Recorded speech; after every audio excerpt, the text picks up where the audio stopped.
नमस्कार। आज के हमारे ये लेक्चर का टॉपिक है मौलिक अवधारणाएं, जिसके अंतर्गत हम पढ़ेंगे समुदाय के बारे में। यह बीए फर्स्ट ईयर के सिलेबस का भाग है। अब है समुदाय का अर्थ एवं परिभाषाएं।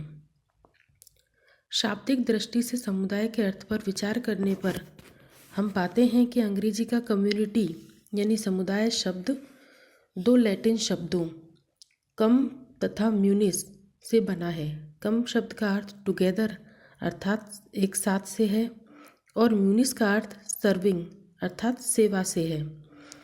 इन शब्दों के आधार पर समुदाय का तात्पर्य साथ साथ मिलकर सेवा करने से है।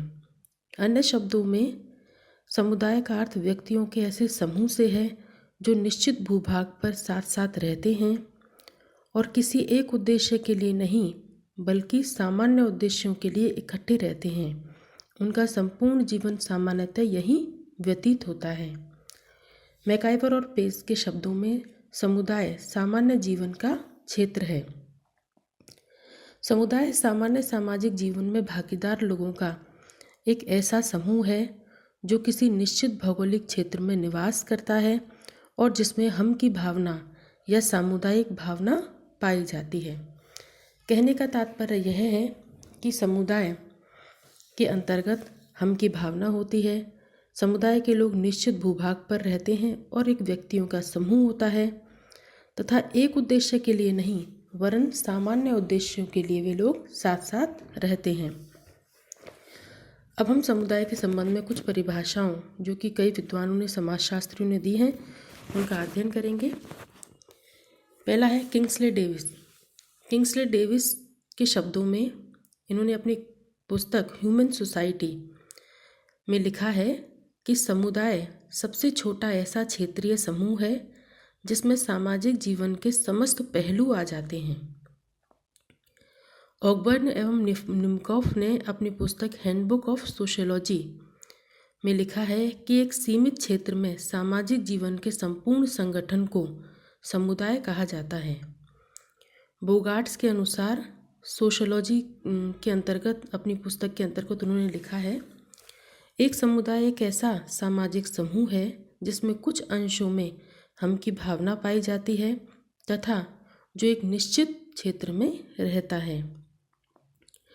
मैकाइवर एवं पेस के अनुसार जब किसी छोटे या बड़े समूह के सदस्य साथ साथ इस प्रकार रहते हैं कि वे किसी विशेष हित में भागीदार न होकर सामान्य जीवन की मूलभूत दशाओं या स्थितियों में भाग लेते हैं तो ऐसे समूह को समुदाय कहा जाता है।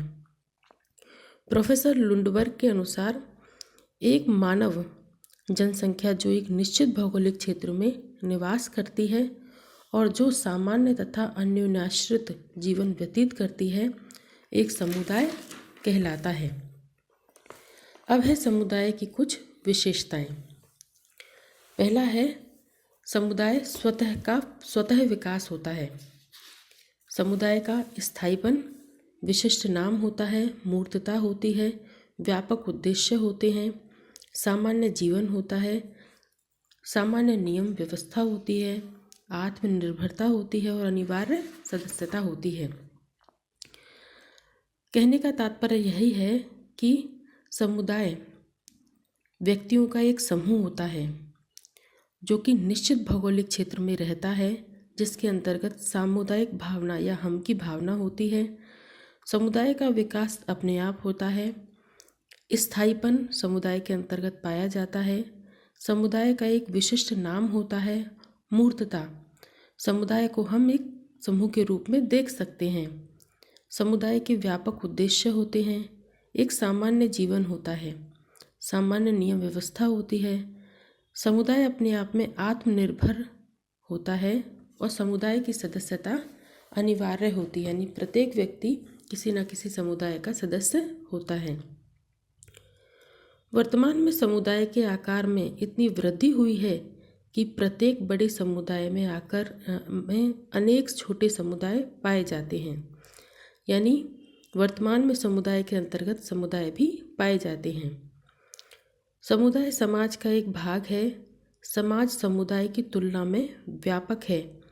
एक समुदाय में एक से अधिक समाज नहीं हो सकते, जबकि एक समाज में कई समुदाय हो सकते हैं।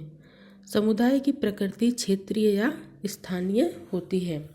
कहने का अर्थ यह है कि समाज का एक भाग होता है समुदाय। एक समाज के अंतर्गत कई समुदाय हो सकते हैं, लेकिन एक समुदाय के अंतर्गत एक समाज नहीं हो सकता। समुदाय व्यक्तियों का समूह होने के कारण मूर्त होता है, जबकि सामाजिक संबंधों का जाल होने के कारण समाज अमूर्त होता है, क्योंकि हम सामाजिक संबंधों को देख नहीं सकते हैं। और समुदाय एक समूह के रूप में होता है, इसलिए हम इसे देख सकते हैं। समुदाय के लिए निश्चित भूभाग या भूक्षेत्र का होना आवश्यक है, जबकि समाज के सदस्य अलग अलग क्षेत्रों में बिखरे हो सकते हैं। समुदाय के लिए सामुदायिक भावना होना आवश्यक है, जबकि समाज के लिए नहीं। समुदाय में सहयोगी सामाजिक संबंधों पर विशेष जोर दिया जाता है, जबकि समाज में सहयोगी व असहयोगी दोनों ही प्रकार के सामाजिक संबंध पाए जाते हैं। समाजशास्त्र में समुदाय की अवधारणा के विकास में टोनीज व रॉबर्ट रेडफील्ड का विशेष योगदान रहा है। यानी समुदाय की जो अवधारणा का विकास हुआ है उसके लिए टोनीज तथा रेडफील्ड को जो है उनके योगदान को विशेष माना जाता है। रेडफील्ड ने अपनी पुस्तक लिटिल कम्युनिटी यानी लघु समुदाय में लघु समुदाय की अवधारणा प्रतिपादित की है व लघु समुदाय की 4 विशेषताएं बताई हैं। लघु समुदाय की 4 विशेषताएं हैं। पहला है लघुता, अर्थात समुदाय का आकार छोटा होता है। पृथकता या विभिन्नता, अन्य समुदायों से सुस्पष्ट विभाजन होता है, यानी समुदाय जो होता है पृथक और भिन्न होता है। सजातीयता या समरूपता, लोगों के क्रियाकलापों में एकरूपता पाई जाती है। और नेक्स्ट है आत्मनिर्भरता, एक समुदाय जो है वह आत्मनिर्भर इकाई होता है या समूह होता है। अब है समुदाय के आधारभूत तत्व। समुदाय व्यक्तियों का एक समूह होता है जो कि एक निश्चित भौगोलिक क्षेत्र में रहता है, जिसके अंतर्गत सामुदायिक भावना पाई जाती है। जैसे हम एक गांव को, एक जनजाति को समुदाय कह सकते हैं। बोगार्ट्स ने 4 प्रकार के समुदाय बताए हैं। पहला है ग्रामीण समुदाय, दूसरा नगरीय समुदाय, तीसरा क्षेत्रीय समुदाय, चौथा है राष्ट्रीय समुदाय। क्षेत्रीय समुदाय में हम प्रांत और प्रदेश को ले सकते हैं और राष्ट्रीय समुदाय में राष्ट्र या देश आते हैं। चार्ल्स मेटकॉफ ने गांव को छोटे छोटे गणराज्य कहकर संबोधित किया है। ब्रेडन पॉवेल ने भूमि व्यवस्था के आधार पर सभी ग्रामीण समुदायों को रैयतवाड़ी ग्राम तथा संयुक्त ग्राम जैसे 2 भागों में विभाजित किया है। इसी संदर्भ में ऑस्कर लेविस के अनुसार गांव में दलबंदी होते हुए भी ग्रामवासी एक इकाई के रूप में संगठित होकर कार्य करते हैं। एम.एन. श्रीनिवास के अनुसार ग्राम शब्द अनेक अनुभूतियों की एकता है तथा ग्रामवासियों में अपने गांव के प्रति गर्व की भावना पाई जाती है।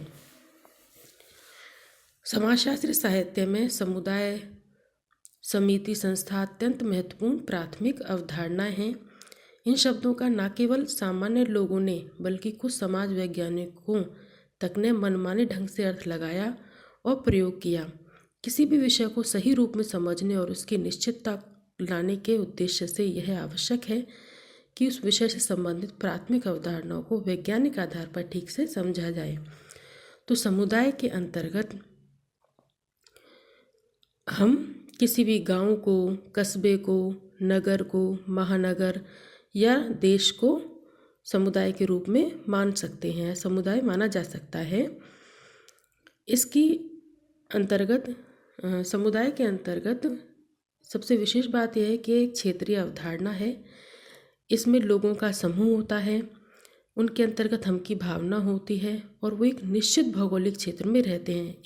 इसी तरह से हम समुदाय को पहचान सकते हैं। समुदाय में अपने आप में एक आत्मनिर्भर होता है, अपने सदस्यों की विभिन्न आवश्यकताओं को पूरा करने में समर्थ होता है। समुदाय में व्यक्ति अपने विभिन्न उद्देश्यों की पूर्ति के लिए रहता है। व्यक्ति के जीवन के सभी क्रियाकलाप समुदाय में ही पूर्ण होते हैं, इसलिए समुदाय को संपूर्णता का क्षेत्र कहा गया है। उम्मीद है कि यह टॉपिक आपको समझ में आया होगा। धन्यवाद।